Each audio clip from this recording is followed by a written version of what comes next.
And for an upcoming session, may I invite Ms. Mary Leung, Head of Advocacy of Asia Pacific for CFA Institute, on the topic of dual-class shares, the good, the bad, and the ugly. Please welcome Ms. Mary Leung on the stage.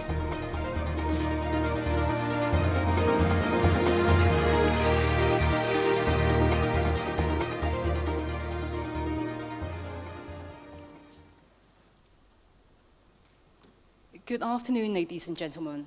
I'm honored and privileged to be here today to talk to you about a new report that we've just published on dual-class shares, the good, the bad, and the ugly. I'm Mary Leung, Head of Advocacy for APAC at the CFA Institute. For the CFA Institute, Advocacy is the global team that promotes and upholds market integrity. And in this region, I have oversight for capital markets policy and Asia Pacific Research Exchange, who was fortunate enough to be a partner to today's event.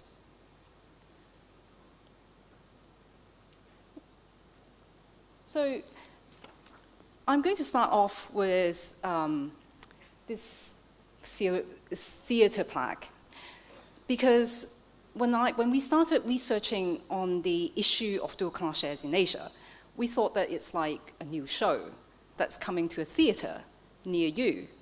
It's performed by new economy companies that are promising growth and future and everything you've ever wanted when you buy a share. And it's like no show that you've ever seen before. And many people are cheering this move on because they say that landing these IPOs are vital to the vibrancy of the local market and will ensure the growth of the economy. And companies, issuers like them, because the founding shareholders get to retain control. They can carry out their vision, invest for the long term, or without other shareholders having a say on how the company is run. And if you're lucky to get your hands on a few tickets or shares, you will be very richly rewarded. Now, fortunately, this show is not yet in Thailand, and I hope that it will not come to Thailand. And I'm going to tell you why it is my wish that it doesn't ever come to Thailand. So what are dual-class shares? Just to be clear, we're talking about companies that issue more than one classes of shares.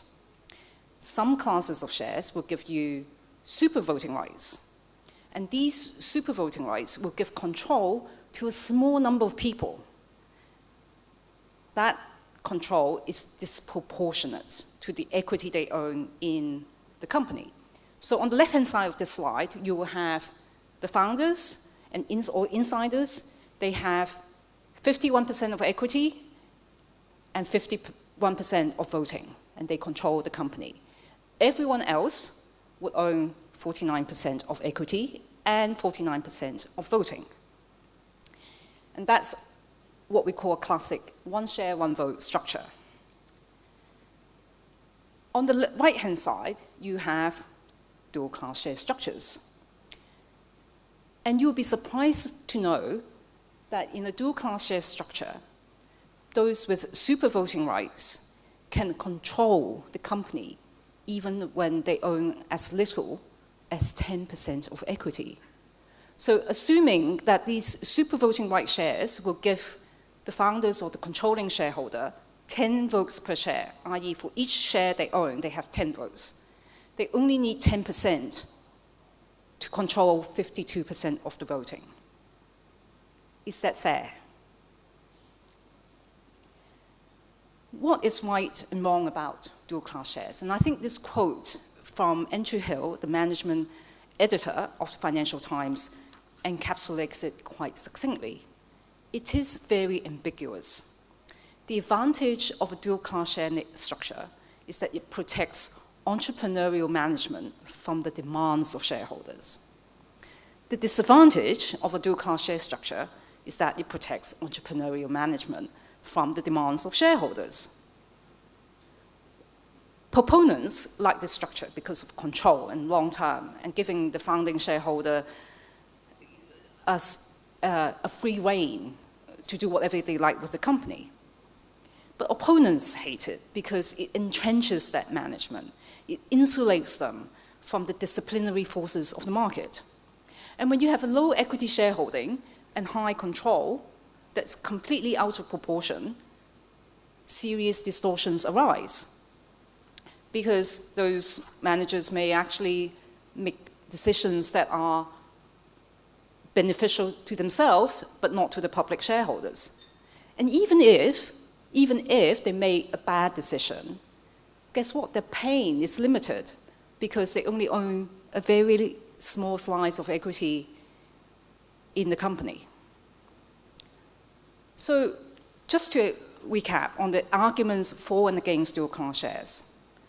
People like it because it gives them control. Sometimes they argue that investors want more choice. It will entice more companies to come to the market, and it will ensure competitiveness. And I can challenge all that later on in that, in my presentation. But on the other side of the fence, people who hate it, such as us, we hate it because it's inherently unfair. Why should some people be given more rights than others? It reduces accountability of the management because whatever they do, no one can move them. And it entrenches them and gives the wrong signal to the market in terms of corporate governance.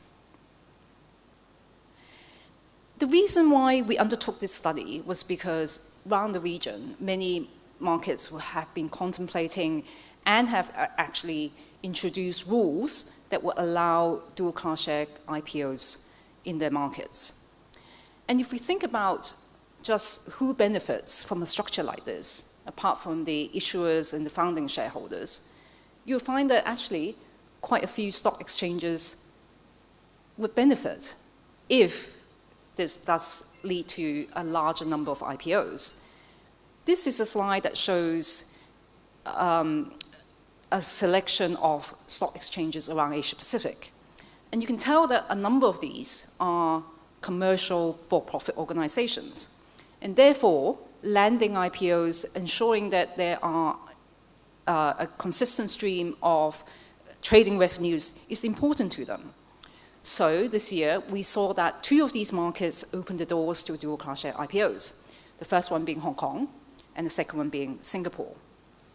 And with that, a number of markets in the region are starting to think about it in an active way, including, for example, India and Korea. And CFA Institute is a firm proponent of the one share, one vote principle. And we are concerned that this change is going to be the beginning of a race to the bottom, because structures like this will affect corporate governance standards. And also, if I were a stock exchange, is this the right competitive strategy for me to embark on? After all, it's very easily replicable. And for companies that are contemplating an IPO, when they choose a selecting venue, what do they consider?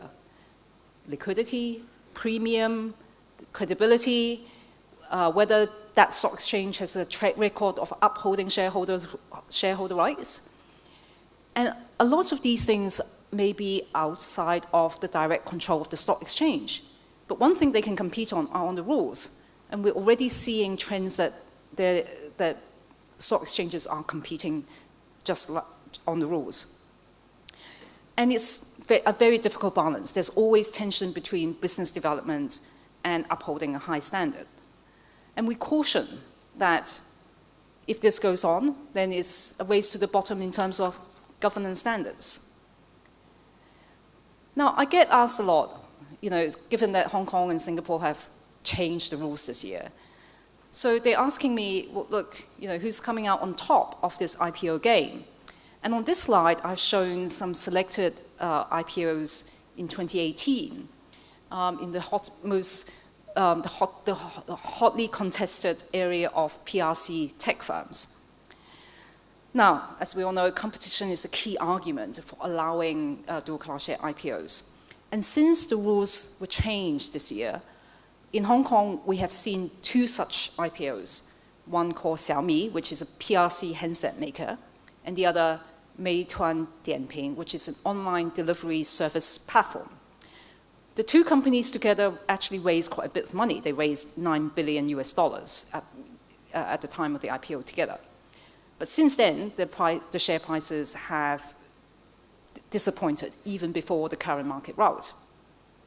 But a number of PRC tech firms also went to the US, and you can see that their performance is slightly better, although they are also smaller companies. So so far, there's been no dual-class share IPO in Singapore. So if you ask me who's winning this game, I would tell you that I think it's a little too early to tell.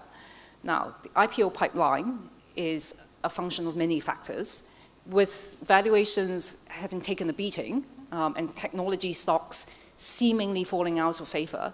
There may not be as many IPOs this year or next year as in 2017. But one thing I would like to say, though, is that it's not the number of IPOs that matters. Investors like choice, but what they want even more is quality. So I think for policy setters and for regulators, the key is to uphold the quality and the integrity of the market. So I'm going to skip that. Another challenge that I always get is that, well, it works so well in the US. Why can't this structure work in Asia? And I think it's also important to recognize that there are significant differences between the US market and markets in Asia. So first of all, in Asia, there's a huge amount of direct retail participation in stock markets. So people like plugging their own stock code in or the ticker in and do a bit of trading themselves. In the US, a lot of the retail involvement in the market are through funds, through brokers, advisors, and their 401k investment plan, retirement plans. So they're getting advice on a lot of their investments. In addition, in the US, a lot of investor protection is actually done by the courts. There is a tradition of class action and contingency fee-based financing for legal actions. Now, I'm not saying that that's a better system. All I'm pointing out is that a lot of investors in the US, if they don't like what the management are doing, and if they can't influence management through voting, and they feel that they have been wronged or abused, a lot of the time they sue. But this avenue is not available to many markets in Asia. In fact, it's actually very impractical and expensive for individual investors to take management to account. So these are some of the differences that I think we should bear in mind. Now, I want to tell you a little story about Facebook. So on this chart, it shows that public shareholders of Facebook have been trying to push Facebook to be more responsive in terms of giving them better rights. And Facebook is a classic dual-class share company. Class A, ordinary shares, the shares that that are traded on the market, are 1 share per vote, or 1 vote per share. But they also have a super Class B shares, which have 10 votes per share. But they're only available to insiders, i.e. Mark Zuckerberg and his team of managers. And Mark Zuckerberg, as chairman, CEO, founding shareholder, the largest vote with the largest number of votes, has absolute control in the company. So a few years back, Mark Zuckerberg signed up to what's called the Giving Pledge, which is something that billionaires in the US thought was a good idea, i.e. To give away some of their wealth for philanthropic endeavors. And so he decided that he would like to give about $2 to $3 billion a year away for these philanthropic endeavors. Unfortunately for him, he realized that a lot of his wealth is tied up in Class B Facebook stock. And he only needed to sell $6 billion worth of stock before his control dropped to below 50%. So what did he do? Well, not long after that, Facebook came up with a share reclassification plan. And they were going to be very generous. They were going to issue a new class of shares called Class C shares, which gave no voting rights to anyone. But for each Class A or Class B share, you will get 2 Class C shares for free. Aren't they generous? And so Mark Zuckerberg would have, under this plan, be receiving 850 million Class C stock, which at the time was worth tens of billions of dollars. He can sell without diluting himself. He can sell his company and keep it. Isn't that wonderful? He created money, a lot of money, out of thin air. Or did he really create something out of thin air? In reality, he was shifting value from Class A shares to himself. What did shareholders do? They can't change, they can't block the plan with their votes. They don't have enough votes to do that. So what they did was they sued. Okay? The company didn't risk going to court. The proposal was withdrawn, and there was a settlement. So the question is, who should be responsible for investor protection in markets where the judicial system may not be available, and when retail investors are used to looking at the government or the regulator to bail them out when things go wrong?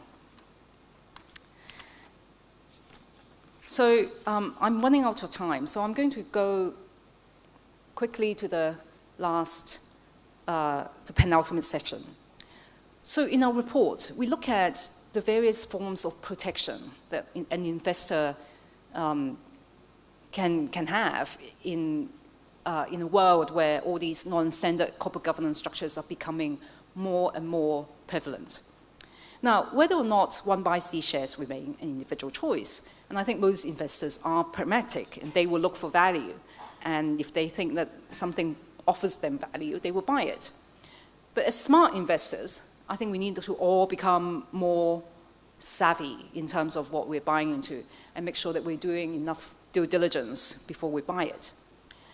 And I think as ESG becomes more mainstream in this part of the world, it's also incumbent on institutional investors to push back and defend their rights, because once shareholder rights get eroded, it will never stop. It's a slippery slope. And the call for more stewardship and more engagement is always helpful, but it can only be effective if we have the votes for that. And for regulators and standard setters, please don't go there, but if you do, perhaps there are stronger safeguards that you can establish to protect investors. Because after all, what is a capital market? It sits between companies that need capital for growth and investors who are trying to put their capital to work. If one side of the equation, the investor side, is not working, the capital market is not going to be working. So we've been calling for a time-based sunset and also for better investor education and awareness. And before I leave, I just want to spend a few minutes on the role of index providers. Now, one would have thought that dual-class shares is not a topic that are relevant for index providers. And they probably would have been very happily set out of this debate had it not been a company called Snap. So Snap is a US company that went IPO last year. They make an app called Snapchat, which was very good at making photos that vanish over time. When Snap came to the market, what was unique about their IPO was that they issued nothing but 0 voting shares. Okay, so the shares have no votes, and true to form of a technology company, they didn't pay a dividend. So if you have something that doesn't pay a dividend and have no voting rights, what do you call them? I don't know, they called it a share. But anyway, so Snap probably spoiled the party for everyone. Because when they issued zero voting shares, all the asset owners and asset managers were up in the arms protesting. They said, this is the banana republic of corporate governance. What are you doing? And there will always be other people who said, well, if you don't like it, don't buy it. And then the passive guy said, well, I'm checking an index. If their shares get included in an index, I have no choice but to buy. So they caused an uproar, and therefore index providers started consulting the market to see what they should do in terms of index inclusion about dual-class share companies. S&P and FTSE Russell were among the first to consult the market. Basically, they decided to raise the hurdle for people to be included in the indices. S&P would not admit new dual-class share companies, but will grandfather existing ones. FTSE will only include them if ordinary shareholders own 5% of the voting rights. For a long time this year, MSCI was still consulting. And it's not because they were slow, but it was because they actually had a very thoughtful proposal. Hitherto, the debate on dual-class share was yes and no. And what MSCI thought was there must be a middle ground. So what they said was, let's take into account not just the free float, but the voting rights that free float represents, and we'll adjust the weight accordingly. So if you have equity or free float here, and the voting right that free float represents is close, then you won't be adjusted down. But if there's a big gap, then they will adjust it, the weighting down accordingly. Now, I guess that proposal had received a lot of interesting feedback, because when finally MSCI issued the conclusions, they decided that nothing needs to be changed, but rather they will just launch an index that will take into account of the voting rights of dual-class share companies. I suspect there was a lot of lobbying going on at the time.